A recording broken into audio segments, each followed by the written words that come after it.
Hi, good evening everyone. Welcome to Health Nets. Today, myself Dr. Shel Sisteva. In our previous video, we have discussed many things about the medical scenario, and today we are going to discuss something that is play a very important role in sports athletes and a person who has undergone ACL reconstruction or ACL repair. So, what is that? That is agility training. Agility training is what something a quick change or sudden change in the movement. If the person if having a ACL repair, so he has to go back to his performance and he has to go back to his work, and he has to perform the activities that has caused him to do sudden change in his movement. As like अगर हम बात करें football players के बारे में, तो football जो भी प्लेयर्स खेलते हैं या जो भी नॉर्मल पर्सन अपनी सेडेंटरी लाइफस्टाइल में या फिर not at the state level at national level भी खेलते हैं, तो उनमें क्या प्रॉब्लम आती है कि whenever they have to quickly change their movement from one angle to another angle, तो उस क्विक चेंज ऑफ मूवमेंट में जो भी हमारा मसल या लिगामेंट होता है, उस मसल या लिगामेंट को एक ऐसी स्टेबिलिटी प्रोवाइड करनी पड़ती है जिसकी वजह से हमारा जो मेंटेनेंस ऑफ मूवमेंट है वो परफॉर्म हो पाती है, right. That is called as agility training. So, we physiotherapists, myself Dr. Shel, who is going to discuss and show you some training in today's video which is totally related to the agility training, that will help you to understand the importance of physiotherapy in a person who has undergone ACL repair or ACL reconstruction and wants something to go on field and perform the activities that caused him to do sudden change in the movement or quick performance of the movement. So I am attaching the video. You can see in this video the person is completely going in the quick change in the movement. He is just performing in a scale of a stopwatch and he is completing the task in this 10 seconds or 15 seconds, or say if we progress the condition, he has to complete the task in 5 seconds or say 7 seconds. So in this performance or quick sudden change in the movement is what is called as agility training, and that agility training is very important when the muscles is undergone recovery,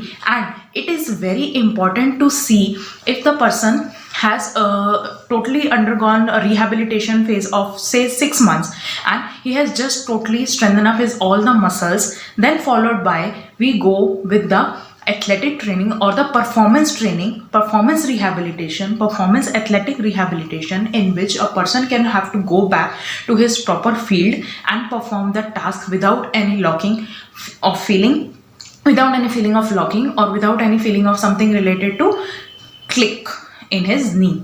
Then ACL is what? ACL is something when a person quickly perform this movement, the ACL got stuck in the knee, and that stuck in the movement may cause something related to pain, swelling, discomfort, or redness around the knee area. But if that training or teared, maybe partial or fully, if the ACL is partially torn, then it will enhance, or it can be managed conservatively and does not need any kind of operative management. But if the ACL has completely torn and it has undergone into pieces, then we have to reconstruct it either due to the surgery or due to the rehabilitation chronic phase, right? So whenever we talk about rehabilitation always go in phases. So if we talk about the initial few 6 weeks of phases, that will totally focus on the range of motion after the completion, after the orthopedician allows the permission to go the knee under flexion. Means अगर knee को हम totally bend कर रहे हैं, तो knee bending जो है, when the surgeon will allow us, then only we will ask the patient to perform the exercise, right? So after if the patient has so the phases are divided into 3 categories. Initially, we'll go with the range. Secondary, we go with the strength. And third, we go with the performance training. That performance training include the agility training. And that agility training is totally involved in the muscle mechanics and total change that is involved when the muscle is going to perform the action. And that quick sudden change does not lead to again torning or the tear of that ligament, right? So I hope you will like the video. Difficulty you face in performing or knowing or understanding what is the importance of agility training, you can DM me on my Insta or my YouTube channel, and you can subscribe for the daily updates and the links, right? Thank you.